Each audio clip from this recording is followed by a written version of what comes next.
सांगितलेलं होतं.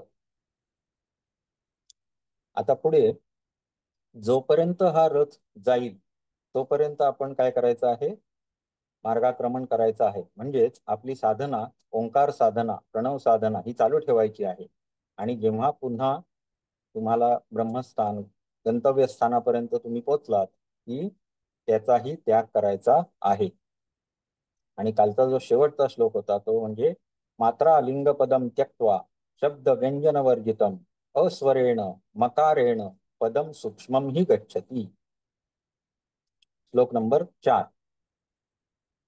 काल सरांनी हे टाकलेलं आहे PDF. आता मोबाईलवर असेल तुमच्या ग्रुपवर, तर ते आता बघून आपण त्याच्यातूनही बघू शकता की कसं कसं आहे. तर हे जे जागृत सुषुप्ती, आपलं जागृत स्वप्न आणि सुषुप्ती या ज्या अवस्था आहेत त्याच्यामध्ये या अवस्था पार करून आपल्याला तुरीय अवस्था किंवा समाधीची अवस्था जी आहे तिथपर्यंत मनाची एकाग्रता वाढवत न्यायची आहे. आणि यासाठी ही साधना, ओंकाराची साधना ही इथे वर्णन केलेली आहे. मग त्यामध्ये काय सांगतात, तर अकार, उकार आणि मकार हे याची आपण साधना करत आहोत ओंकारामध्ये. आणि त्याचे स्वर कसे निर्माण होतात हे सुद्धा मी काल सांगितलं. मकार हा जो आहे हा सूक्ष्मतम होत जाणारा आहे. अकाराला बघा जास्ती फोर्स, जास्ती आपल्याला ऊर्जा खर्च करावी लागते. असं म्हणताना तोंड उघडावं लागतं आणि हवा आपल्याला पुरत नाही, जास्ती वेळ आपण टिकवू शकत नाही. उकाराचं पण तसंच आहे, कारण तोंड उघडं आहे, थोडं का होईना, ओठ जरी थोडे मिटलेले असले तरी हवाही जाणार त्यातून, म्हणजेच ऊर्जा खर्च होणार. परंतु मकार मात्र तसा नाहीये. मकार हा सूक्ष्मात आहे, आतमध्ये आहे आणि त्याचा पाय मोडलेला आहे. असं नाहीये, तो असं आहे. तोंड मिटून त्याचा उच्चार करायचा आहे आणि तो आतल्या आत आपल्या आज्ञाचक्राच्या पाठच्या ठिकाणी त्याचा उच्चार हा होत असतो. तर या अकाराकडून मकाराकडे सूक्ष्म होत होत आपल्याला त्या पदापर्यंत जायचं आहे, असं या श्लोकामध्ये वर्णन केलेलं आहे. आता हे करत असताना प्रणवाला ईश्वराचा वाचक शब्द असं बऱ्याच ग्रंथामध्ये सांगितलेलं आपल्याला आढळतं, किंवा प्रणवोपासना ही सगळ्या उपनिषदांमध्ये आपल्याला बघायला मिळते. सगळ्या म्हणजे अगदी सगळ्या असं नाही म्हणत, परंतु मॅक्झिमम उपनिषदांमध्ये आपल्याला प्रणवोपासना बघायला मिळते. आणि त्याचं व्यवस्थित वर्णन या उपनिषदामध्ये केलेलं आहे. म्हणून आपल्याला अभ्यासाला हे उपनिषद ठेवलेलं आहे. तर आपण पुढे जसजसे या श्लोकात जात जाऊ तसतसं आपल्याला हे कळत जाईल. मुंडक उपनिषद नावाचं पण एक उपनिषद आहे, मुंडक उपनिषद. याच्यामध्ये कसं वर्णन केलेलं आहे, तर प्रणवो धनुः शरो ह्यात्मा ब्रह्मतल्लक्षमुच्यते अप्रमत्तेन वेद्धव्यम शरवत तन्मयो भवे. म्हणजे आपल्या शरीराला, आपल्या प्रणवाला धनुष्य बनवावं आणि आत्म्याला बाण बनवावं आणि तो कोणावर लक्ष करून सोडावा, तर ब्रह्मतत्वावर लक्ष करून सोडावा. आता यामध्ये काल पण मी म्हटलेलं की रथ हा आपल्या धावण्याच्याही गतीपेक्षा जास्ती गतिवान आहे आणि त्याचा सारथी कोण आहे, तर विष्णू. त्यामुळे तो अति वेगवान आहे. तसंच इथे विचार केला तर शर किंवा बाण हा सुद्धा अति वेगवान शस्त्रामध्ये येतो. आणि लवकर ज्याला हे सिद्धी करायची आहे त्याच्यासाठी ही किती महत्वाचं आहे हे दोन श्लोकांमधनं आपल्याला लक्षात येतं की ओंकार साधनेने आपल्याला लवकर ईश्वर प्राप्ती होऊ शकते, असं याच्यामधून आज यांना सुचवायचं आहे. उदाहरणं सुद्धा तशाच अंशानं दिलेली आहेत.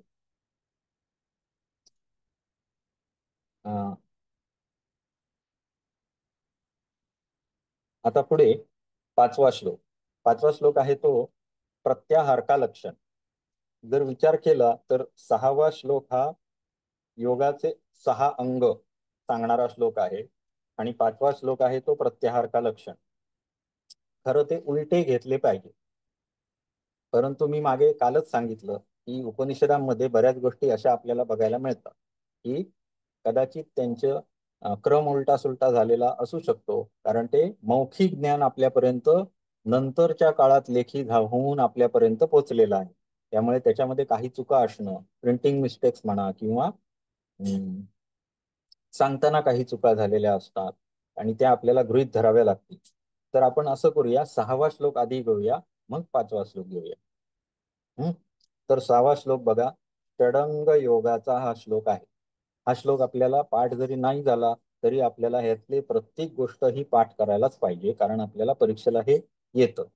अमृतनादोपनिषदानुसार षडंग योगाचे वर्णन करा. मग षडंगामधली अंग कुठची आहेत हे आपल्याला माहिती पाहिजे, कारण प्रत्येक उपनिषदामध्ये असे एकात षडंग योग सांगितलेला आहे, एकात अष्टांग योग सांगितलेला आहे, एखाद्यामध्ये दशांग योग पण सांगितलेला आहे. तर मग आपल्याला हे अमृतनाद उपनिषदामधली षडंग कुठची हे या श्लोकात सांगितलेलं आहे. प्रत्याहार तथा ध्यानम प्राणायामो अथ धारणा तर्कश्चैव समाधिश्च षडंगो योग उच्यते. एकदम सरळ अर्थ असलेला आणि सुगम श्लोक आहे, जो आपल्याला पटकन कळू शकतो. अर्थ कळायला फार वेळ लागत नाही. बघा काय काय आहे. प्रत्याहार, हा पहिलं अंग कुठलं आहे? प्रत्याहार. प्रत्याहारापासून यांचा षडंग योग सुरू होतो. आणि आपला जो अष्टांग योग आहे तो कुठून सुरू होतो दुबेवर सर? यम नियम आसन प्राणायाम प्रत्याहार धारणा हा ध्यान समाधी. हा. आणि इथे त्याच्यानंतर ध्यान आहे, त्यानंतर प्राणायाम आहे. बघा क्रम कसा आहे, क्रम सुद्धा महत्वाचा असतो. प्रत्याहार तथा ध्यानम प्राणायामो अथ धारणा, क्रमाने लिहून घ्या हे सगळे. प्रत्याहार, ध्यान, प्राणायाम, त्यानंतर धारणा, त्यानंतर तर्क. इथे बरेच वेळा चुकायला होतं. लोक आपलं काहीतरी लॉजिक लावून तिकडचे अष्टांग इकडे घुसवायला बघतात. तसं होणार नाही आहे. इथे तर्क नावाचं अंग आहे वेगळं, आणि शेवटचं अंग काय आहे? समाधी. हे षडांग योग आहे. आता आपण एक एक अंग त्यातलं बघू. प्रत्याहार, पहिलं अंग. शब्दादि विषयान पंच मनश्च एव अतिचंचलम. पहिल्या श्लोकाचा अर्थ एकदम सरळ आहे. शब्दादी, शब्द आदी म्हणजे काय?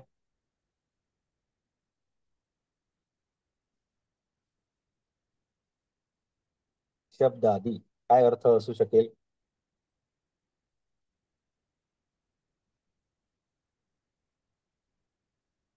शब्द, स्पर्श, रूप, रस, गंध हे माहिती आहेत, झालेले आहेत. पंचतन्मात्र. हा, हे पण पाच इंद्रियांचे 5 विषय तन- आहेत. विषय. पाच तन्मात्रा, पाच हा, तन्मात्रा. 5 तन्मात्रा पण ह्याच आपण म्हणतो, आणि प्रत्येक इंद्रियांचे हे विषय पण आहे. म्हणजे शब्द विषय कोणाचा आहे? तर कानाचा आहे, बरोबर. त्यानंतर स्पर्श कोणाचा आहे? त्वचेचा आहे. त्यानंतर रूप कोणाचा आहे? डोळ्याचा. डोळे, रस कोणाचा? जिव्हा. जिभे, आणि जिभा. गंध, गंध नाकाचा. हम्म. आता या तर इंद्रियांचं हे प्रत्येक वेळेस सांगा तन्मात्रा पाच. जर म्हटलं. हा पाच तन्मात्रा प्रत्येक वेळेस सांगा. हा. शब्द, स्पर्श, रूप, रस, गंध. आता प्रत्येकाच्या खाली त्यांचे अवयव पण लिहून घ्या. शब्दाचा अवयव कान, स्पर्शाचा अवयव त्वचा, रूपाचा अवयव डोळे, आणि डोळ्यांचा आपलं रसाचा अवयव जिव्हा, जीभ, जिव्हा, आणि गंधाचा अवयव घ्राण किंवा नासा किंवा नाक. आता यांच्या पाठीमागे सुद्धा पंचमहाभूतांचं अधिष्ठान आहे. म्हणजे यामुळे पंचमहाभूतांचे हे विकार, अशा तन्मात्रांचे विकार अशा पद्धतीत आपल्याला वर्णन केलेलं मिळतं. मग हे कुठल्या कुठल्या कुठल्या महाभूतांचे आहे? तर शब्द हे आकाश महाभूताशी संबंधित आहे.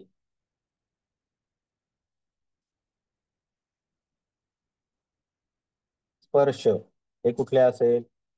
वायू. रूप हे कशाशी असेल? तेज महाभूत किंवा अग्नि महाभूत.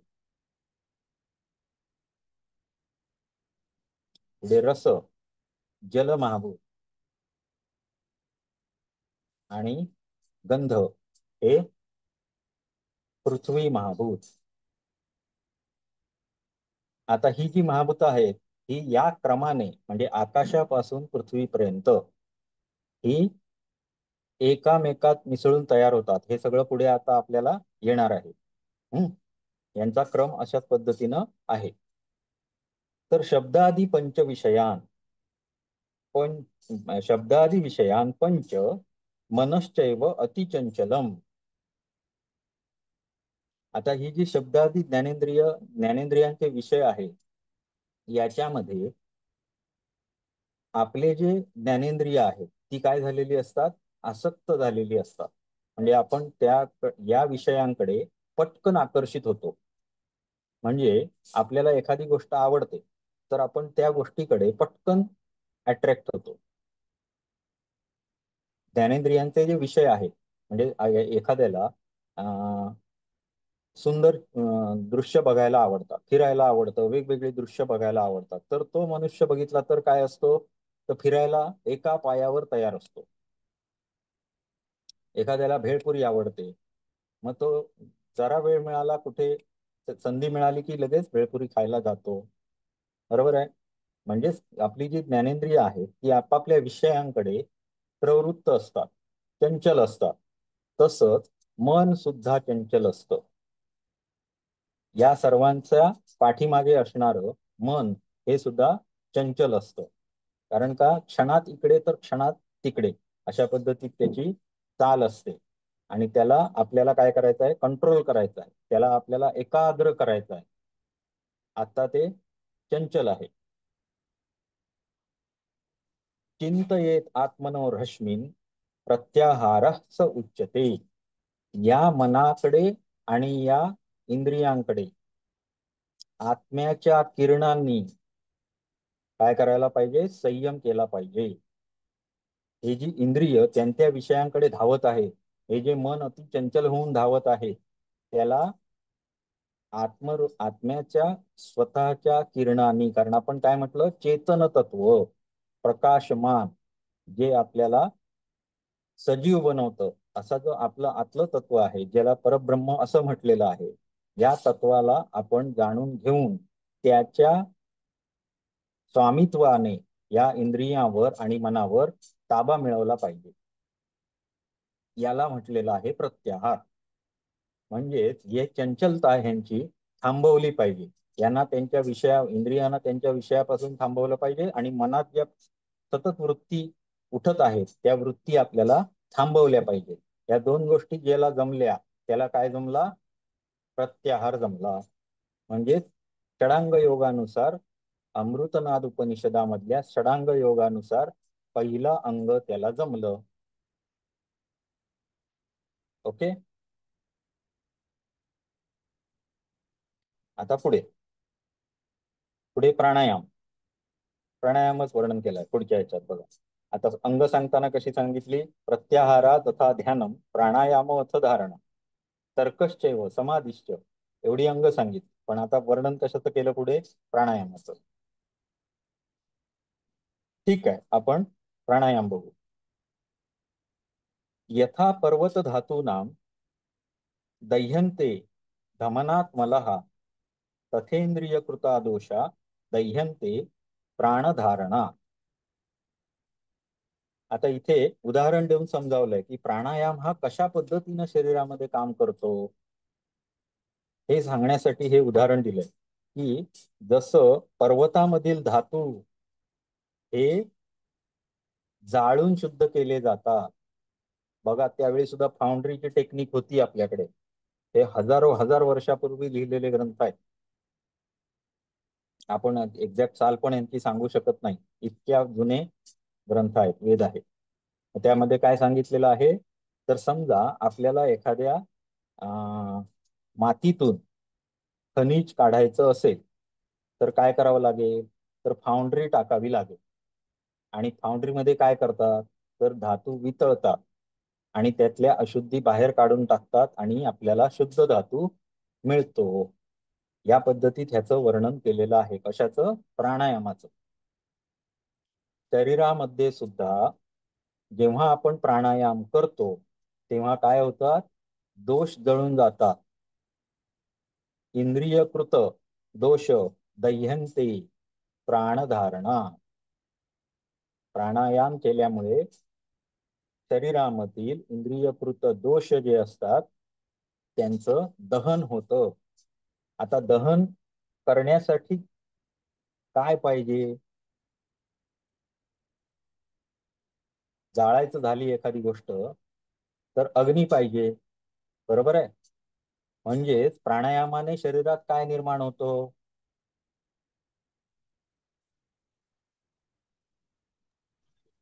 उष्णता निर्माण. हा, उष्णता निर्माण होते आणि त्या अग्नीपासून आपल्या शरीरातले दोष जे आहेत ते जळून जातात. ही संकल्पना व्यवस्थित सांगणारं हे उपनिषद आहे. बाकी कुठल्या अगदी हठयोगाच्या ग्रंथात पण असं वर्णन केलेलं नाहीये.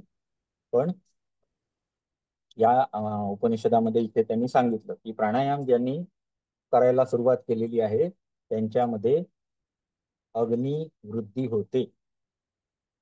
ओके. आणि ती कशासाठी असते, तर इंद्रियकृत जे दोष आहेत त्या दोषांना समाप्त करण्यासाठी आहे. जसं पर्वतामधल्या धातूंना काढण्यासाठी दहन केलं जातं, तसं शरीरामधल्या दोषांना दहन करण्यासाठी प्राणायाम केला जातो. प्राणायामाचं वर्णन पुढे. धारणा. प्राणायामाबरोबरच धारणेचंही वर्णन केलेलं आहे श्लोकामध्ये. प्राणायामै हि दहेत दोषान धारणाभिश्च किल्मिषम प्रत्याहारेण संसर्गान ध्यानेन अनीश्वरान गुणान किल्मिषम हि क्षयम नीत्वा रुचिरम चैव चिंतये. आता इथे प्राणायामे ही दहेत दोषान. प्राणायामाने काय होतं, हा श्लोक सरळ पाठ करा असं माझं मत. 8वा श्लोक. सर, शेवटी एक वेळेस जसं भगवद्गीतेमध्ये सांगितलं तसं तुम्ही ह्याच्यातले महत्वाचे श्लोक शेवटी जर सांगता येईल. हा, चालेल, हम्म. तसंही सांगतो. पण आता इथे जरी असे शॉर्ट नोट मध्ये लिहून ठेवलं की आपल्याला आम्ही बरं आम्ही पडेल. तर ते असं हम्म, म्हणजे आम्ही लिहून तर हम्म, घ्यायला, पण अजून एक वेळेस तुम्ही हम्म, जर कन्फर्म केलं की हे होतं. चालेल. प्राणायामही दहेत दोषान. प्राणायामाने दोषांचं दहन होतं. धारणाभिश्च किल्बिषम. किल्बिष म्हणजे वाईट विचार. धारणेनं काय होतं, वाईट विचार नाश होता. प्रत्याहारेण संसर्गान.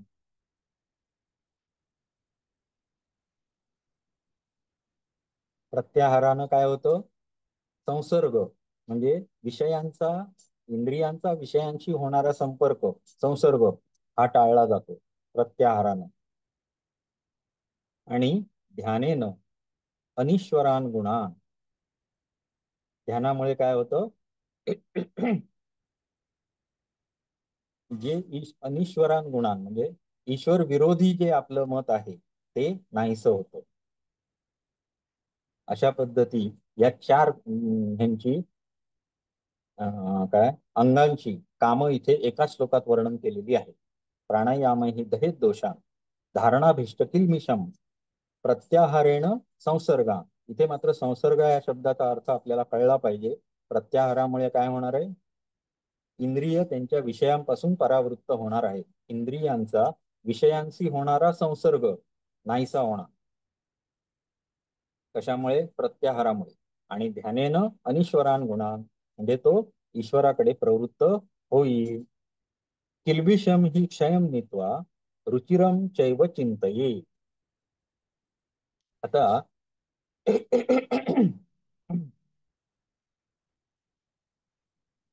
जेव्हा तुम्ही शरीरात किल्बिष म्हणजे वाईट विचार जे आहेत त्यांना क्षय केला, म्हणजे त्यांना नाहीसं केलं. आता हीच आपल्याला सगळी कन्सेप्ट जी आहे ती योगामध्ये सुद्धा बघायला मिळणार आहे. योगश चित्तवृत्ती निरोधा, हा श्लोक सगळ्यांना पाठ आहे, बरोबर? चित्तवृत्तींचा निरोध करणे म्हणजे काय? तर मनामध्ये ज्या ज्या वृत्ती निर्माण होतात त्यांना अडवणे, बरोबर आहे? मग वाईट विचार या संदर्भातला काय असू शकतो? तर जो ईश्वरापर्यंत घेऊन जात नाही आहे तो आपल्या मार्गातला अडथळा आहे, तो विचार आपल्याला नको आहे. मग मनाला एकत्रित करायचं आहे, पण कुठे करायचं आहे? तर ईश्वरावर एकत्रित करायचं आहे, परब्रह्माला आपल्याला प्राप्त करायचं आहे. आणि त्या अनुषंगाने मनाचं एकत्रीकरण करणे आवश्यक आहे, एकाग्रीकरण करणे आवश्यक आहे. त्यामुळे या अंतःकरणामधले वाईट विचार किंवा वृत्ती ह्या थांबवल्या की आपल्याला काय केलं पाहिजे? तर प्राणों को रोकने का प्रयत्न करना चाहिए, म्हणजे प्राणायाम म्हणजेच कुंभक, प्राण थांबवणे. आता त्याचं महत्व काय आहे तर ते पण पुढे येणार आहे. रुचिरम रेचकम चैव वायो हो आकर्षणम तथा प्राणायामास्त्रय प्रोक्ता रेचक पूरक कुंभकाः. प्राणायामाचे 3 प्रकार: रेचक, पूरक आणि कुंभक.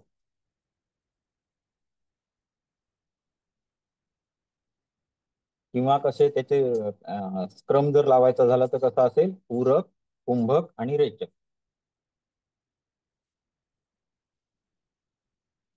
पूरक पूरक म्हणजे काय करायला लागतं? श्वास आतमध्ये भरणे म्हणजे पूरक. हा. हम्म. कुंभक म्हणजे काय करायला लागतं? श्वास रोखणे. श्वास रोखणे. आणि त्याचे परत 2 प्रकार: अंतःकुंभक, अंत बाह्यकुंभक. बाह्य कुंभक. म्हणजे प्राण शरीरामध्ये आत घेतल्यानंतर आतमध्येच थांबवून ठेवणे याला आपण अंतःकुंभक असं म्हणतो. आणि तो श्वास जेव्हा आपण बाहेर सोडतो तेव्हा जेव्हा थांबतो, परत श्वास घेण्यापर्यंतचा जो वेळ आहे त्याला आपण बहिकुंभक असं म्हणतो. आणि रेचक, रेचक म्हणजे श्वास बाहेर सोडणे. ह्या 3 क्रिया ह्या प्राणायामाच्या अंतर्गत येतात. पुढे आता प्राणायाम कसा करावा? सव्याहृतीम सप्रणवाम गायत्रीम शिरसा सह त्रिहि पठे आयत प्राणः प्राणायामः स उच्यते.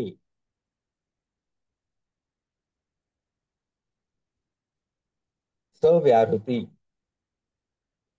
व्याहृती सांगितलेले आहे. म्हणजे काय? तर आपल्याला आपले जे आपण जसे आहोत, आपण कुठे राहतो?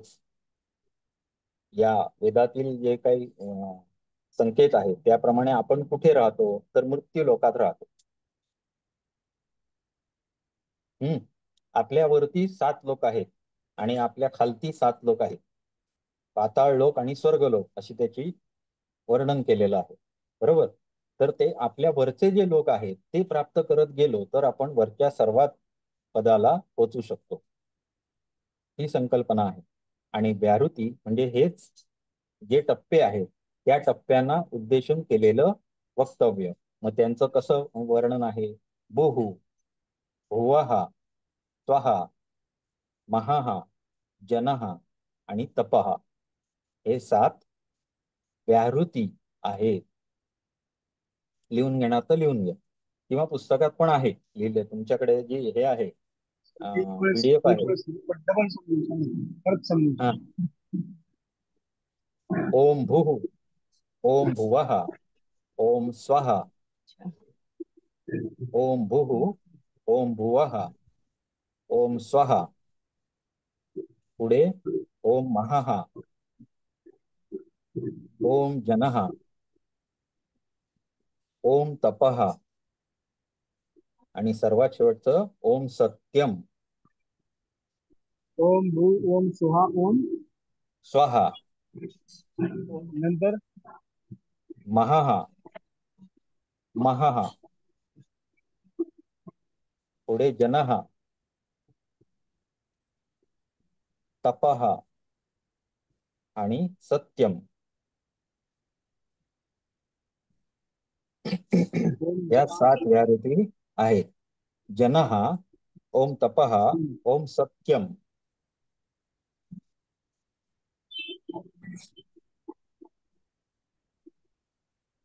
आता यातल्या व्याहृती कुठच्या आहेत? ओम नव्हे. ओम हा प्रणव आहे, बरोबर. व्याहृती कुठल्या? भूः, भुवः, स्वः, महः, जनः, तपः, सत्यम. एवढ्या सगळ्या व्याहृती आहेत. सप्त व्याहृती असं यांना म्हटलं जातं.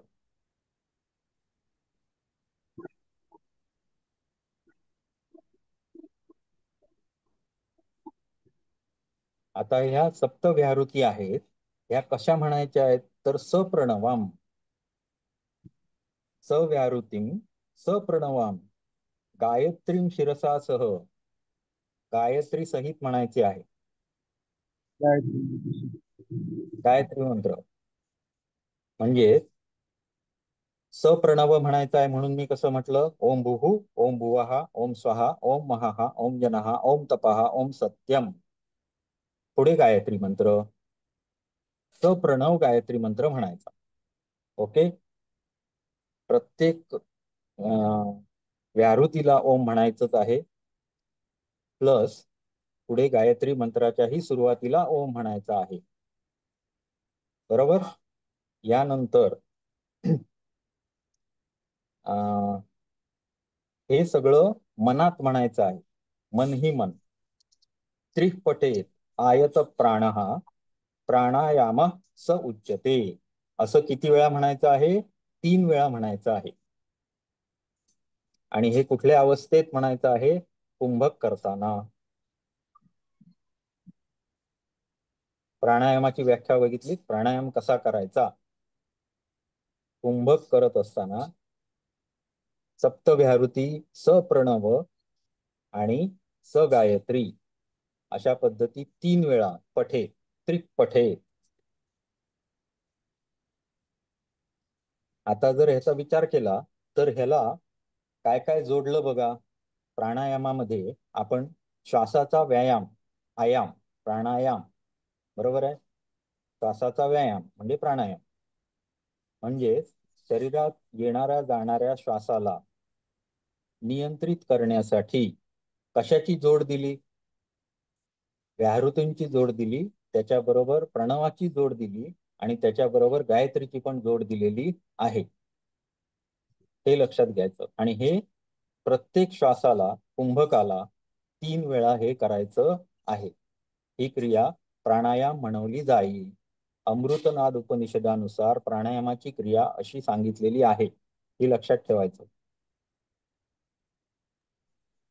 सर हे व्याहृती आणि हा 3 वेळा जो गायत्री मंत्र म्हणायचा हा संध्येमध्ये असतो, वैदिक हा, संध्येमध्ये. हो. तर मग तो प्राणायाम त्यालाच म्हणायचा का? म्हणजे त्याने मुद्दामून ऍड केलेला आहे का त्याच्यात संध्येमध्ये? हा, आता त्याच्यातही कसं आहे की तुम्हाला म्हणजे हे जे आहेत ना, ही उपनिषद जी आहेत, ही तुम्हाला काही गोष्टी माहीत आहेत असं गृहीत धरूनच लिहिलेली आहे. हम्म. म्हणजे तुम्हाला उपनयन संस्कार हा झालेला आहे आणि मगच तुम्ही योगाभ्यासाला आलेला आहात हे गृहीतच धरलेलं आहे. ज्यांचा झालेला नाही त्यांनी हे अच्छा. करू नये हे पण शास्त्रात लिहिलेलं आहे, पण इथे नाही. आलं का हम्म. लक्षात? हे तुम्ही गृहीत धरायचं आहे. ज्यांचा उपनियन संस्कार झालेला आहे त्यांनी अशा पद्धतीत प्राणायाम करायचा आहे हे गृहीत धरलेलं आहे. कारण का तर त्या काळी प्रथाच होती की कोणाचं होत नव्हतं असं नव्हतंच. कारण खरंय. धर्मानुसारच सर्वजण चालत होते आणि लोकांना हो. घडवण्याची गरज नव्हती. हे फक्त काय गायडन्स म्हणून लिहून ठेवलेलं आहे. शास्त्र, बरोबर. आणि ते सुद्धा कसं, कमी शब्दात जास्तीत जास्त अर्थ असलेले श्लोक इथे लिहिले गेलेले आहेत.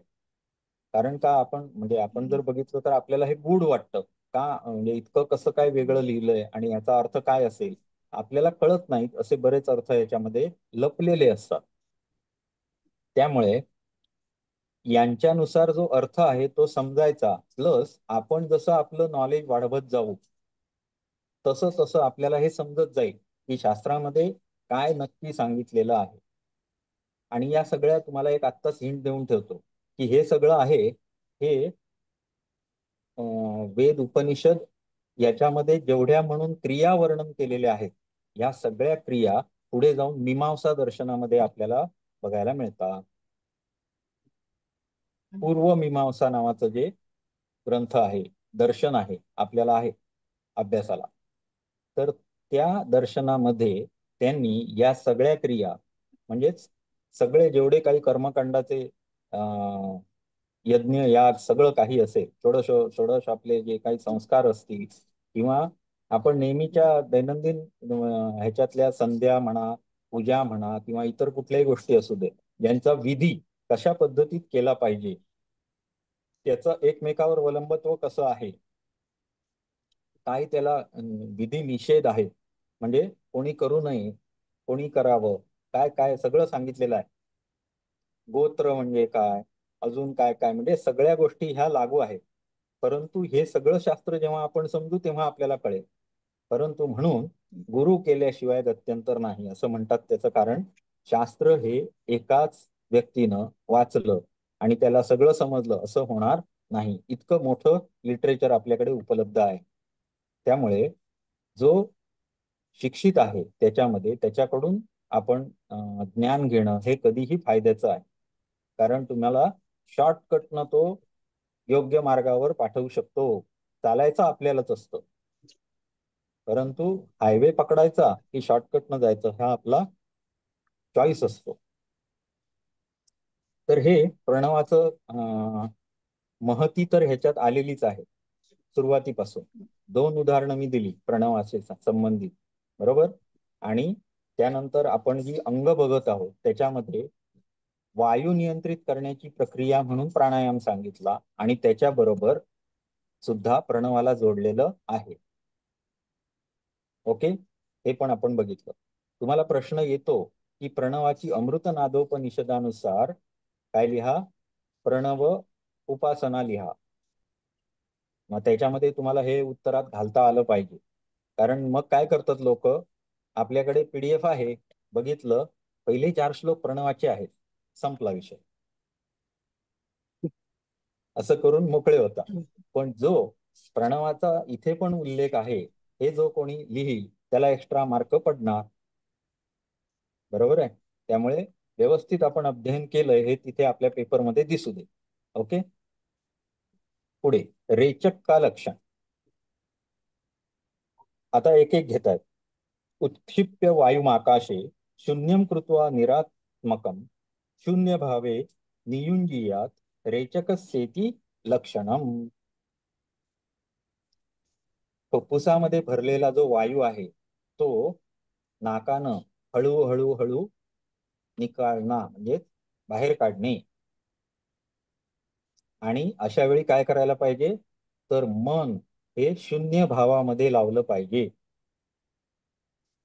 याला रेचक क्रिया असं म्हटलेलं आहे.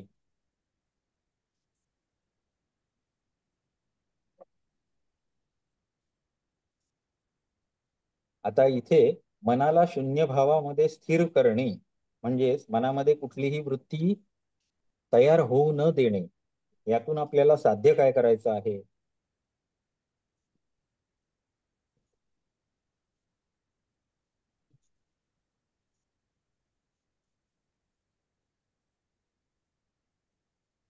बोला मॅडम. मनाला स्थिरच करायचंय आपल्याला.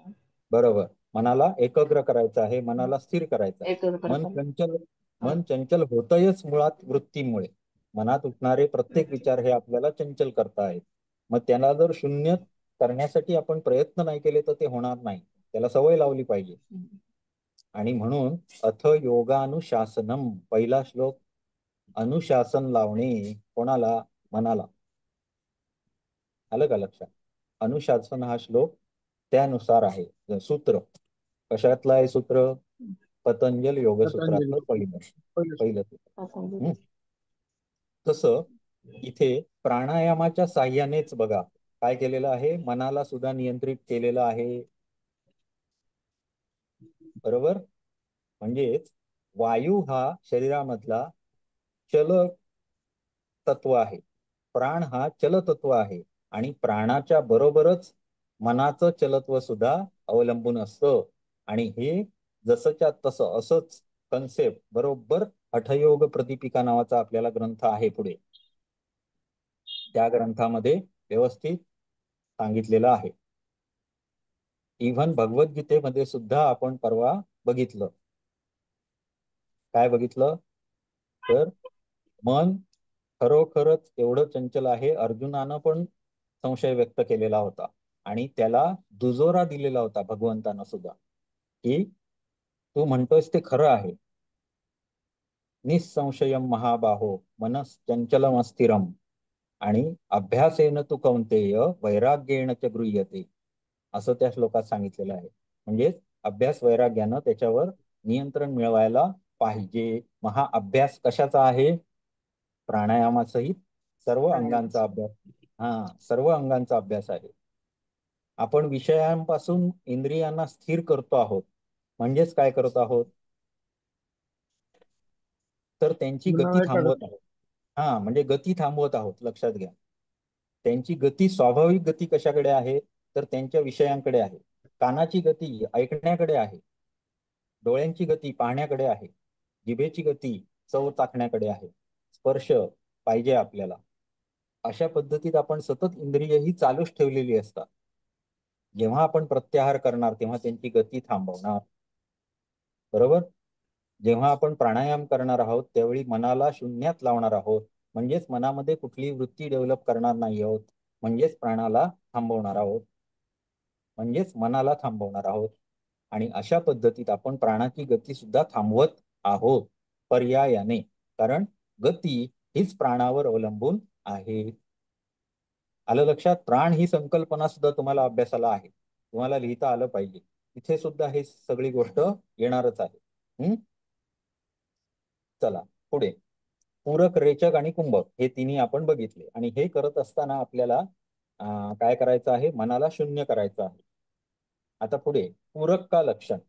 आता आपण रेचक बघितला, म्हणजे फुफ्फुसातून हवा बाहेर काढणे हे बघितलं आणि त्यावेळी मनाला शून्य करायचं आहे. त्यानंतर पूरक का लक्षण, पूरक कसा करायचा आहे? वक्त्रेण उत्पलनालेन तोयम आकर्षयेत नरहा. तोंडामधून काय? कमळाचा देठ घेऊन जसं आपण पाणी पितो. तुम्हाला ही गोष्ट माहिती नसेल तर सांगून ठेवतो. कमळाचा जो देठ असतो, तो देठ तुम्ही अशुद्ध पाण्यात सुद्धा घालून पाणी पिऊ शकता. हो. तो फिल्टर करूनच पाणी वरती काढणार. अर्थात अगदी खूप गढूळ असेल तर नाही होणार, परंतु कमल नालेनं पाणी पिणं हे त्या काळामध्ये प्रचलित गोष्ट होती. ती त्यांनी अशीच लिहिलेली आहे, प्रचलित गोष्ट असलेली, की स्ट्रॉ म्हणून त्याचा वापर केला जात असे आणि फिल्टर म्हणून सुद्धा. सगळ्या ग्रंथामध्ये, इवन आयुर्वेदामध्ये सुद्धा कमळनाळेचा वापर करून बस्ती देणे, कमळनाळेचा वापर करून पाणी पिणे, या सगळ्या गोष्टी कॉमन त्यावेळच्या प्रचलित असलेल्या गोष्टींमध्ये ही गोष्ट येते. तर कमळनाळेला जर पाणी प्यायचं झालं तर स्ट्रॉ सारखं येईल का? येणार नाही. कारण का? तर आतमध्ये त्याच्या घन पदार्थ आहे ना काहीतरी, त्या घन पदार्थामुळे ते पाणी यायला उशीर लागेल. म्हणजेच हळूहळू असं सुचवायचं आहे त्यांना. सुचवायचं काय आहे? हळूहळू. नाहीतर काय सांगितलं असतं?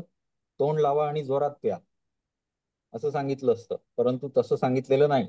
कमल नालेमुळे काय होणार आहे? हळूहळू पाणी आतमध्ये ओढता येईल, अशी हळूहळू क्रिया काय करायची आहे? एवं वायु ग्रहितव्य. वायूला कसं घ्यायचं आहे, कमळ नाळेतनं जसं हळूहळू पाणी आपण घेऊ शकतो तितक्या हळू आपल्याला वायू आतमध्ये घ्यायचा आहे. पूरकस्य इति लक्षणम, हे पूरकाचं लक्षण आहे.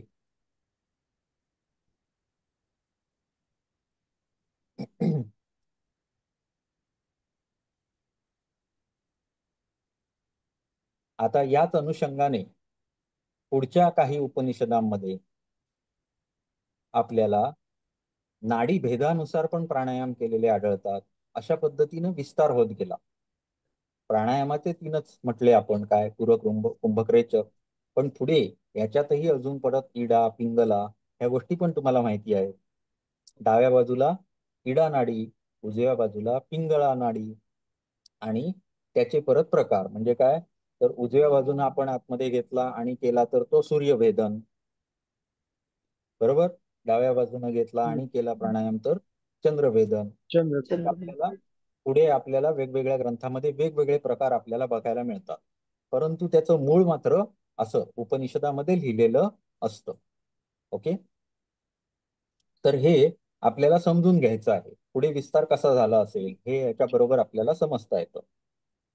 पुढे कुंभक का लक्षण, हे झालं आता पूरक. पहिला झाला रेचक, मग झाला पूरक, आणि आता कुंभक. न उच्छ्वसेत न चैव निश्वसेत, श्वास बाहेर पण सोडू नका, श्वास आत पण घेऊ नका. नैव गात्र आणि चालये, तीन क्रिया सांगितल्या. गात्र म्हणजे अवयव, चालयेत म्हणजे हलवू नका, म्हणजेच काय करा, चाल. स्थिर व्हा, म्हणजे स्थिर व्हा. कंप्लीट स्थिर होणे म्हणजे नैव गात्र आणि चालये. भगवद्गीतेमध्ये कसं सांगितलं, समकाय शिरोग्रीव अवस्था सांगितली की नाही. मी परत परत उल्लेख करतोय कारण हे आपल्याला पाठच झालं पाहिजे. ह्याला काही काय म्हणतात पर्याय नाही. आपल्याला आपल्या स्टुडंटना हे असंच शिकवायला पाहिजे. समकाय शिरोग्रीव अवस्था अशा पद्धतीत म्हणजे ध्यानात्मक एखाद्या आसनामध्ये बसून स्थिर व्हायचं आहे आणि मगच प्राणायाम करायचा आहे. नैव गात्र आणि चालये, अजिबात आपलं कुठलंही अंग हलवायचं नाही आहे. एवं भावम नियुंजीयात कुंभके सेती लक्षणम, अशा पद्धतीनं आपल्याला कुंभक केला जातो. आता पुढे प्रशांत का लक्षण किंवा प्रशांतस्य लक्षणम, अंधवत पश्य रूपाणी. आता कसं व्हायचंय त्यांनी, म्हणजे स्थिर व्हायचंय असं सांगितलं, स्थिर कसं व्हायचंय त्याचं वर्णन केलेलं आहे पुढे. बघा कसं करतात आता. अंधवत पश्य रूपाणी, तुम्ही जर बघत असाल तर ते आंधळ्याप्रमाणे बघा. प्राणायाम करत असताना तुम्हाला जर बघायचं असेल तर तुम्ही कशा पद्धतीनं बघा, आंधळ्याप्रमाणे बघा. आंधळा काय बघणार हो, काही नाही. काही नाही, म्हणजे आपण काही बघायचं नाही. दुसरं, शब्दम बधिरवत शृणू, बहिऱ्याप्रमाणे शब्द ऐका. म्हणजे काय ऐकायचं, काहीही काहीच नाही. ऐकायचं नाही, बधीर व्हा. काष्टवत पश्य वै देहम, लाकडाप्रमाणे, काष्टवत लाकडाप्रमाणे शरीर स्थिर कडक ठेवा. प्रशांत सेती लक्षणम, अशा पद्धतीनं प्रशांत व्हायचं आहे. आता हे प्राणायाम करत असताना आसन हे अंग वर्णन केलेलं नाही. अमृतनादोपनिषदामध्ये आसन वर्णन केलेलं आहे का, नाही. परंतु प्रशांत ही अवस्था सांगितली आणि ती अवस्था ही आसन सदृश आहे. आणि त्याची गरज कुठे भासली, तर प्राणायाम करत असताना जो प्रणवासहित कशाचा उच्चार करायचा आहे, सप्त व्याहृती, त्यानंतर आणि गायत्री. गायत्री म्हणतात. हा हा, गायत्री मंत्र गायत्री 3 वेळा, प्रणव ध्यान आणि गायत्री. तीन वेळा त्रिपठे, आणि त्याच्या बरोबर पूरक रेचक कुंभक लक्षणं प्राणायामाची सर्व सांगितली आणि तेव्हा हे करत असताना प्रशांत व्हायचं आहे म्हणून आसनाची काय म्हणतात मुहूर्तमेढ ठेवली. म्हणजेच यांना अपेक्षित काय आहे तर तुम्ही ध्यानस्थ बसणं आवश्यक आहे, स्थिर बसणं आवश्यक आहे. आणि स्थिर म्हटलंय नुसतं नाही तर ते तुम्ही इंद्रिय तुमच्या ताब्यात ठेवायची आहेत म्हणून प्रत्याहार आधी सांगितला. डोळ्यांनी बघू नका, कानांनी ऐकू नका, नाकानं वास घेऊ नका, जिभेनं चव कुठलीही नको, स्पर्श सुद्धा कुठलाही नको. अशा अवस्थेमध्ये बसायला सांगितलेलं आहे. आणि शरीर कसं असावं तर काष्ठवत, म्हणजे कुठूनही हलायचं डुलायचं नाही अजिबात. ही अवस्था म्हणजेच आसनाची एखादी स्थिर अवस्था त्यांना अपेक्षित आहे. पुढे सर भारत सर आता एक प्रशांताचे म्हणजे प्रशांत होण्याचे लक्षण आहे, म्हणजे स्थिर होण्याचे लक्षण आहे. ही प्रशांती हा समाधी आहे का? नाही नाही नाही, ही कशाशी संबंधित आहे तर कुंभक पूरक रेचक सगळं सांगून झालेलं आहे. बरोबर, प्रत्याहार हम्म, पण सांगून हम्म, झालेला आहे. आणि ह्या दोन्ही क्रिया जो करतो, जो क्रिया ह्या दोन्ही म्हणजे त्यानं प्रत्याहार साधला, त्यानं आपले सगळे इंद्रिय ताब्यात ठेवली. बरोबर आहे. हम्म, आणि तो काय करतो बरोबर. आहे तर प्राणायाम करतो आहे आणि त्यावेळी तो काय करत आहे तर मनावर नियंत्रण करत आहे, मनामधल्या वृत्ती शून्य करत आहे. पूरक आणि रेचकामध्ये मनाची शून्यता सांगितली. मग अशा परिस्थितीमध्ये शरीराची अवस्था काय असली पाहिजे, काष्ठवत असली पाहिजे. हे वेगळं एक गोष्ट इथे सांगितलेली आहे फक्त. आलं लक्षात? म्हणजे त्याला साध्य काय झालंय जर म्हणायचं झालं तर प्रयत्न करतोय तो अजूनही, प्रत्याहार करतोय, असं हे प्राणायाम करतोय. आणि यानं सिद्ध काय करणार आहे तर इंद्रियांना विषयांपासून परावृत्त करायला शिकणार आहे आणि मनाची चंचलता थांबवण्याचा प्रयत्न करणार आहे. अजून झाली आहे का? नाही झालेली. कारण का तर अजून अंग बाकी आहेत सांगायची. षडंग पूर्ण झालेली नाहीये. षडंग जेव्हा पूर्ण होतील तेव्हा तो समाधी अवस्थेपर्यंत पोहोचेल. बरोबर आहे. त्यामुळे ही अवस्था आपल्याला आसन दाखवते किंवा स्थिर आसन कशाला पाहिजे ह्याचं लक्षण इथे वर्णन केलेलं आहे. पुढे धारणा का लक्षण. धारणा म्हणजे काय? मन संकल्पकम ध्यात्वा संक्षिप्यात्मनि बुद्धिमान धारयित्वा तथात्मानं धारणा परिकीर्तिता.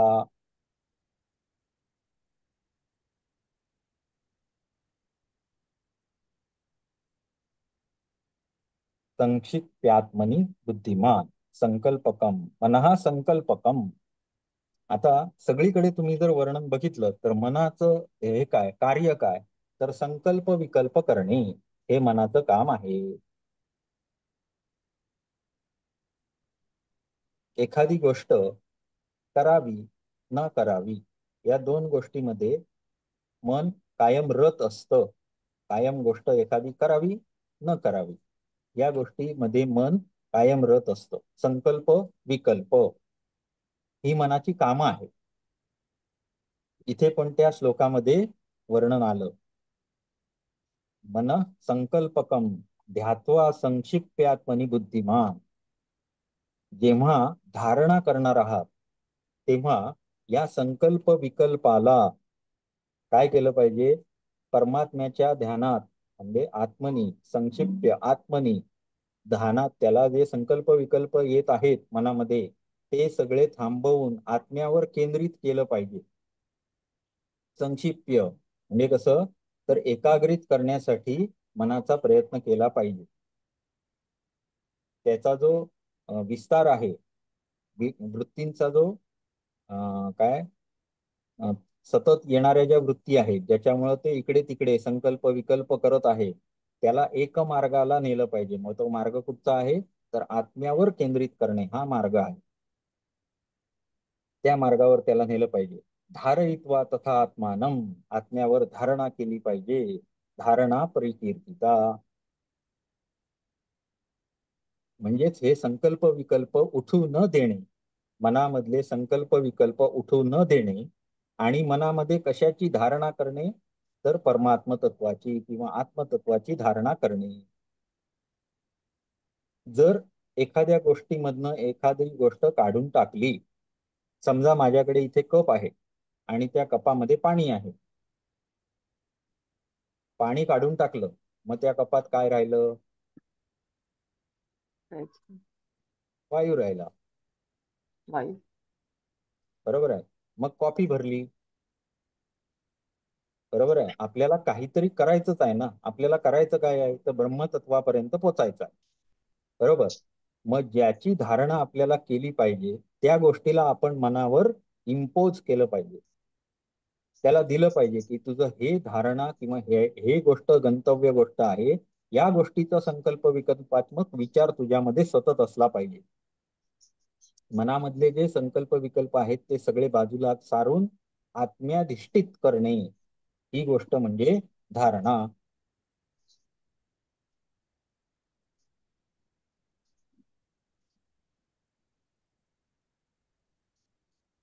असा जो प्रयत्न केलेला आहे आत्म्यावर मनाला केंद्रित करणे, त्याला आपण काय म्हणणार आहोत? धारणा असं म्हणणार आहोत. आता या गोष्टीमध्ये आपण जे धारणा शिकलो, तुम्ही पण शिकला असाल. ज्यांचं ज्यांचं म्हणून योगाशी निगडीत थोडं काही झालेलं आहे त्यांनी धारणा बघितलेली आहे. मग त्याच्यामध्ये आपण काय काय सांगतो, तर ध्येय, ध्याता आणि ध्यान ह्या तिन्ही गोष्टी अस्तित्वात असतात. बरोबर आहे सर? धारणा तुम्हाला पण हो. शिकवली असेल. बरोबर. हो. धारणामध्ये काय असतं, तर ध्येय, ध्याता आणि ध्यान ह्या तिन्ही गोष्टी उपलब्ध असतात. म्हणजे मी समोर बसलोय, मी तुम्हाला शिकवतोय आणि आपल्यामध्ये होणारा संवाद किंवा ज्ञानाचं देवाणघेवाण ही चालू आहे. ह्या तीन गोष्टी इथे आता उपस्थित आहेत. बरोबर. मग म्हणजेच काय आहे, समजा मी ध्यान करणारा ध्याता आहे, तर समोर असलेलं जे काही झूम चालू आहे ते आलंबन आहे. बरोबर आहे. म्हणजेच आलंबन इथे उपस्थित असतं, ध्याता पण उपस्थित आहे आणि जी घडणारी क्रिया आहे ती पण होते आहे. ज्ञानाची देवाणघेवाण होते आहे, चर्चेच्या माध्यमातून असेल. या तिन्ही गोष्टी एकाच वेळी घडत आहेत. बरोबर आहे. याला म्हटलेलं आहे धारणा. आता जेव्हा तुम्ही या उपनिषदांचा विस्तार, आपण असं म्हणतो की आपल्याला दर्शनशास्त्रामध्ये याच्यामधलं ज्ञान हे आपल्याला समजेल अशा पद्धतीत लिहायचा त्यांनी पुढे प्रयत्न केलेला आहे. जर बघितलं तर जो तिसरा अध्याय आहे पातंजल योगसूत्राचा, त्याच्यामध्ये संयमाने मिळवण्यासारख्या सिद्धींचं वर्णन केलेलं आहे. आणि तिथे त्यांनी प्रत्येक अवयवावर, उदाहरणार्थ एकच सांगतो की नाभीवर ध्यान केंद्रित जर केलं मनुष्याने, संयम केला, तर त्याला कायव्यूह ज्ञान होतं. वाचा सिद्धी म्हणजे पण कशावर तरी ध्यान केल्यास प्राप्त होते. हा, त्या त्या अवयवावर ध्यान केंद्रित केलं तर त्या त्या अवयवाशी निगडीत सिद्धी प्राप्त होते असं सांगितलेलं आहे. म्हणजे धारणेचं महत्व हे कसं आहे आणि आलंबनावर ध्यान केंद्रित करणे, धारणा करणे हे का आवश्यक आहे याचं इथे उदाहरण दिलेलं आहे. मनाला अशा पद्धतीत एकाग्रित करता आलं पाहिजे की त्याच्यामधल्या संकल्प विकल्प थांबवून त्याला एखादं आलंबन देऊन त्याला त्या आलंबनावर केंद्रित करण्यासाठी आपल्याला प्रवृत्त करायचं आहे. आणि आता हे आलंबन आहे, मन पण आहे आणि सगळं तिसरी म्हणजे त्याच्यामधलं ज्ञान पण आहे. हे सगळं असणे यालाच म्हटलेलं आहे धारणा. आलं लक्षात? चला पुढे.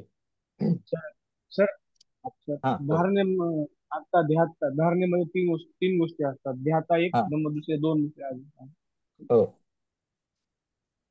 ध्यान हे धाता, ध्यान आणि ध्येय.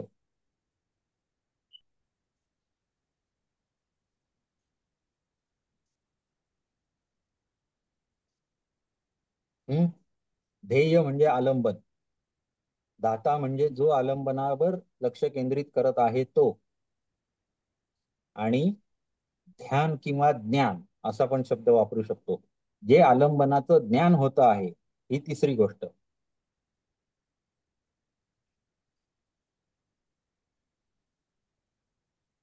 सर ध्याता म्हणजे आपण स्वतः सुद्धा म्हणू शकतो म्हणजे आपणच आपण ध्यान स्वतः करायला. आपणच करतो आहोत ध्यान. आपण म्हणजे कोण करत आहे, तर आपलं मन करत आहे. आपलं मन म्हणजे आपण मनातल्याच वृत्ती आहेत या सर्व.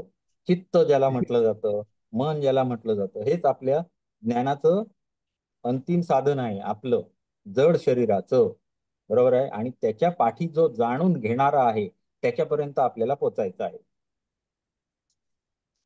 ओके.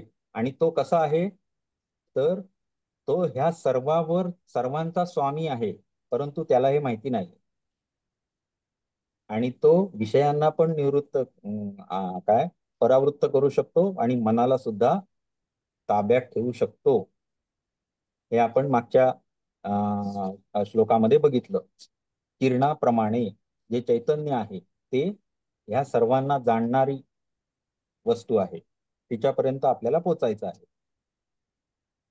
सरांना बऱ्यापैकी आता कन्सेप्ट क्लिअर होत चाललेले आहे, समजतंय.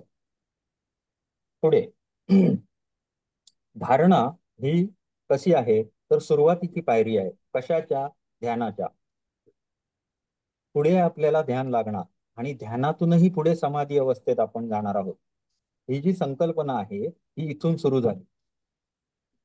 अमृतनादोपनिषदामध्ये धारणेचा जो व्यवस्थित वर्णन केलेलं आहे, तर आपल्या असं लक्षात येतं की मनाचा संयम करणे, मनाच्या वृत्तींचा काय करणे, क्षय करणे आणि त्याला एक आलंबन देणे. कुठलं? तर गंतव्य स्थानाचं. कुठे जायचं आहे, काय करायचं आहे, आपलं मन हे सतत जर बघितलं, आपल्याला सुद्धा दैनंदिन व्यवहारामधल्या गोष्टीत सांगतोय मी तुम्हाला, की जर तुम्ही आता इथे अभ्यासाला बसलाय, तर आता तिथे कुकरच्या शिट्ट्या किती झाल्या, मनात वृत्ती चालू असतात. खरं आहे की नाही? म्हणजे मन हे एकाग्र होत नाहीये. पण जेव्हा सतत एखाद्या आलंबनावर आपण केंद्रित आहोत, अशी जेव्हा अवस्था असते, तर या अवस्थेमध्ये गेल्याशिवाय आपण त्या अवस्थेशी, त्या आलंबनाशी एकरूप पण होऊ शकत नाही, जी पुढची अवस्था आहे. बरोबर. म्हणजेच मनातल्या ज्या वृत्ती आहेत, संकल्प विकल्प होतो आहे म्हटल्यानंतर ते चंचल आहे, त्याला थांबवलं पाहिजे. मग तुम्ही प्राणायामाची मदत घ्या. बरोबर आहे. स्थिर आसन करा, प्रशांत व्हा. बरोबर आहे. तुमच्या प्रत्याहार करून घ्या, म्हणजे इंद्रियांना त्यांच्यापासून बाजूला सारा. मग आपल्याला जे काही वर्णन केलेलं आढळतं इतर ग्रंथांमध्ये, त्याच्यामध्ये सगळ्या टेक्निकल गोष्टी बघा कशा करून ठेवल्या. म्हणजे कुटी कशी असावी, कुठे असावी, हे सगळं बघितलं तर त्यांच्यापर्यंत शब्द येणार नाही. एकांतात असावी. बरोबर. म्हणजे कानाचा विषय संपवला. नंतर ध्यानाची सुरुवात म्हणजे कसं करावं, ध्यानात्मक आसन सगळी बघा. स्थिर शरीर करण्यासाठी वर्णन केलेली आहे. पद्मासन बघा, अजून कुठलं बघा, भद्रासन बघा. बरोबर. ही स्वस्तिकासन बघा. शरीर स्थिर राहण्यासाठी आवश्यक. त्यानंतर भगवद्गीतेमध्ये सुद्धा कसं सांगितलं, समकाय, समांतर काया, समकाय, शिरोग्रीव अवस्था. मान आणि सम, काय शिरोग्रीव, मान शिर हे एका सरळ रेषेत, म्हणजे मणका काठ थोडक्यात सांगायचं तर. इथे पण वर्णन कसं आहे, काष्ठवत. म्हणजे जरी आसनांची सेपरेट वर्णन नसली केली तरी ध्यानात्मक आसन त्यांना अपेक्षित आहे, हे आपल्याला याच्यातून कळतं. अशा पद्धतीत ही योजना मग पुढे सुलभ करत गेले. मग त्याच्यामध्ये कसं आहे, तर काही ठिकाणी तुम्हाला काय भेटेल, तर डोळे बंद करावे. याचाच अर्थ काय केला, प्रत्याहार केला डोळ्यांचा. डोळ्यांचे विषय बंद केले, डोळे बंद आहेत म्हटल्यानंतर. कुठे अशा ठिकाणी बांधली जिथे कुठे शब्द ऐकायला येणार नाही. कानाचा विषय बंद केला. बरोबर आहे. वास येणार नाही हे आपण थांबवू शकतो. बरोबर आहे. आहारावर नियंत्रण सगळीकडून सांगितलेलं आहे. म्हणजे ग्रंथामध्ये पुढे आपल्याला ही सगळी वर्णनं मिळतात. म्हणजेच काय तर आपल्याला सुरुवातीला लोकांना हे माहितीच होतं. जेव्हा या ग्रंथ लिहिला गेला तेव्हा लोकांना प्रत्याहार म्हणजे काय जास्ती सांगण्याची गरज नव्हती. कसा करायचा हे सांगण्याची गरज नव्हती, किंवा आसनात कसं बसायला हवं, धारणा कशी करायला हवी हे सांगण्याची फार गरज नव्हती. फक्त व्यवस्थित वे दाखवणे असा ह्या ग्रंथांचा उल्लेख आहे. त्या काळची लोक हे सगळं समजून होती की अशा पद्धतीत चालायचं आहे आपल्याला. परंतु पुढे जसं बहुमत होत गेली, म्हणजे काय, उदाहरणार्थ बौद्ध दर्शन झालं किंवा जैन दर्शन झालं, मग याच्यामध्ये आपले ग्रंथामधलं जे ज्ञान ते परंपरागत चालण्याची क्रिया बंद झाली. यवनांची आक्रमणं झाली आपल्यावर, इंग्रजांनी इन्व्हेजन केलं. या सगळ्यानंतर 700-800 वर्षाचा जो पिरियड आहे त्याच्यामध्ये हे सगळं आपलं लय पावत गेलं. मग ते आपल्याला समजून यावं म्हणून मग पुढच्या ग्रंथांमध्ये याच्या क्रिया व्यवस्थितपणे लिहिलेल्या आढळतात, ज्याच्यामध्ये हठयोग प्रदीपिका असेल, एरंड संहिता असेल, याच्यामध्ये या सगळ्या गोष्टी डिटेलमध्ये लिहिलेल्या आपल्याला मिळतात. पण ह्या ग्रंथ जेव्हा लिहिलेले गेलेले आहेत त्यावेळी मात्र ह्याची गरज नव्हती, त्यामुळे त्यांनी लिहिलेलं नाहीये. 8:10 झालेली आहे. आपला 1 तास पूर्ण झालेला आहे. थांबूया. उद्या पुढचा श्लोक घेऊ. आपण धारणापर्यंत आलेलो आहोत.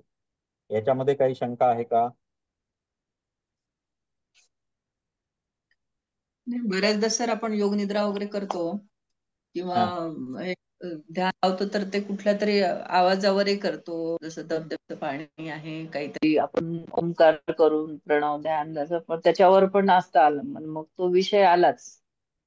हा म्हणजे आलंबन आलं. आलंबन म्हणजे एक आपण शब्द, विषयच हा, आहे. हा, आलंबन आलं आलंबन तर मग म्हणजे तो एक विषय. विषयच आहे ना. हा, विषयच. परफेक्ट. हा, मग तो हा. कशाही पद्धतीत असू शकतो. जे आपल्याला या 5 मार्गांनी आपल्याला ज्ञान होतं ते आपण ज्ञानेंद्रिय म्हणतो, आणि त्या ज्ञानेंद्रियांचा एखादा विषय घेऊन आपण आलंबन करू शकतो. ठीक आहे. आणि ज्यावेळेस ते आलंबन सुटून जाते आपल्यापासून, त्यावेळेस मग आपली समाधी समाधी हा, समाधी लागली असं म्हणू शकतो. आता ह्याच्या पुढची अवस्था जी आहे ती ध्यानाची अवस्था आहे. आता मी तुम्हाला काय सांगितलं, 3 गोष्टी अस्तित्वात आहेत. काय आहेत तर ध्याता, ध्यान धारणा, आणि हा, जे धारणा. आलंबन आहे ते. बरोबर, 3 गोष्टी उपलब्ध आहेत आता समोर. परंतु जेव्हा फक्त ज्ञानच उरेल, बाकी ध्याता स्वतःपासून गायब झालेला असेल आणि आलंबन पण तिथे उपस्थित नसेल, फक्त ज्ञान उपस्थित राहील. उदाहरण जर सांगायचं झालं तर तुम्हाला मी आत्ता एक शब्द सांगतो, गाय. आता तुमच्या मनामध्ये काहीतरी उत्पन्न झालं, समोर गाय आहे का? नाहीये. म्हणजे आलंबन समोर नाहीये, परंतु त्याचं जे मनामध्ये उत्पन्न झालं ते ज्ञान आहे, आणि तेवढंच शिल्लक राहणे म्हणजे ध्यानाची अवस्था. आणि त्याही पलीकडे जाणे म्हणजे समाधी अवस्था. ओके, येणार आहे पुढे काय करायचं आहे हे पुढे पुढे पण आपल्याला. सर, हा आता एखाद्या वेळेस आपण दिवसात भौतिक जीवन जगत असताना, आता प्रत्येक वेळेस आपल्याला काहीतरी म्हणजे कानावर पडतं किंवा काहीतरी हे होतं मनात, विचार येत असतात. म्हणजे प्रत्येक वेळेस तो विषय वेगळा जर होत गेला, वेगळा जर विषय होत गेला, तर मग आपण प्रत्येक वेळेस धारणा करतो असं त्याचं हे होईल का? हा, प्रत्येक ठिकाणी आपली धारणा असतेच, हे लक्षात. त्याच्याशिवाय आपल्याला ज्ञान होणारच नाहीये. ज्ञान होणारच नाही त्याच्याशिवाय. बरोबर आहे ना? ह्या 3 गोष्टी आवश्यक आहेत आणि त्यांचा एकमेकाशी संपर्क होणं आवश्यक आहे. त्याच्याशिवाय आपण त्याला म्हणू शकत नाही. पण दुसरी गोष्ट काय सांगितलेली आहे, जर योगदर्शन व्यवस्थित आता येणारच आहे तुम्हाला, त्याच्यामध्ये मनाच्या जेवढ्या म्हणून अवस्था सांगितलेल्या आहेत त्या सर्वांमध्ये समाधी होतच असते असं सांगितलेलं आहे. म्हणजे नुसतं एकाग्र मन झालं म्हणजेच समाधी होते का? नाही. मूढ जेचं चित्त आहे त्याला सुद्धा समाधी होते, पण ती फार अल्प काळासाठी असते. आणि हे जो कसं, आम्ही हा पतंजलीचा अभ्यास केलाय, त्याच्यामुळे हे विषय आम्हाला असं वेगळा वाटतोय थोडा, म्हणून हा मनामध्ये जास्त कारण प्रश्न का, तयार होतात. हा, ह्याच्या आता मुळाशी जाणार कारण आपण, की कारण तुम्ही पतंजलीच्या मास्टर. पूर्ण विपरीतच सांगितलंय इथं. हा, आता आपण मास्टर्स करतोय ना, त्याच्यामुळे आपण सूक्ष्मात जाणार अजून. हा. त्यामुळे आपला हम्म. आपला भाव पण तसा असायला पाहिजे. हो जेव्हा हो. आपण अभ्यासाला इथे येतो त्यावेळी आपला भाव पण तसा घेऊनच आपण इथे आलो पाहिजे. आणि मग हम्म. आपल्याला काहीतरी घेऊन गेल्याचं समाधान मिळेल, तोपर्यंत नाही. आणि हे एकमेकाशी लिंक्ड गोष्टी आहेत. त्यामुळं सुरुवातीपासून थोडस रटाळ वाटलं जरी तरी ते नक्की आपल्याला लाभप्रद आहे, एवढं नक्की. त्यामुळे शिकवण्यामध्ये सुद्धा जसा मला इंटरेस्ट येतो, हा समोरच्यांच्या प्रतिक्रियामधून येत जातो. तसं तुम्हाला मी शिकवत असताना ज्या गोष्टी नवीन सूक्ष्मात कळणार आहेत त्याचा आनंद तुम्हाला घेता आला पाहिजे, तर तुम्हाला ते रटाळ सुद्धा ऐकायला पाहिजे. आणि तुमच्या नवीन काय जे आहे तुम्हाला वाटतं उत्सुक वाटतं ते सुद्धा ऐकायला पाहिजे. कारण दोघांचा संबंध हा पुढे पुढे येतच जाणार, नाही असं होणार नाही. एवढं मात्र अभ्यासक्रमाची रचना ही अतिशय सुंदर आहे आपल्या जी केलेली आहे. अभ्यासक्रमाला ह्या अवॉर्ड पण मिळालेला आहे दिल्लीला, हा जो आपला अभ्यासक्रम आहे त्याला. त्यामुळे सुंदर अभ्यासक्रम आहे. मी पण या सगळ्यातून गेलोय त्यामुळं फार आनंद येतो. आणि सरांची पण लेक्चर कधी चुकवू नका, कारण त्याच्यामध्ये जे हे असतं गोष्टी त्या सगळीकडे येत जातात. त्यामुळे तत्वज्ञान हा जो क्लास मूळ, अटेंड करण्याचं हा, तो क्लास आपला अटेंड करण्याचं सगळ्यात महत्वाचं हे आहे की तुम्ही जी छोट्या छोट्या गोष्टी सांगताय, तुम्ही आज एक गोष्ट सांगितली धारणेमध्ये काय काय असतं, 3 गोष्टी.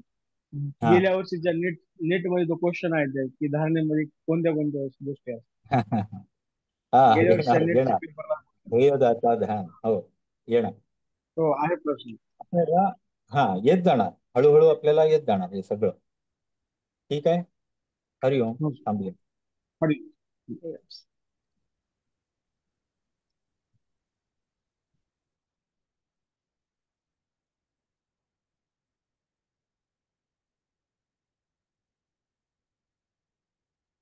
तर रेकॉर्डिंग स्टॉप करा.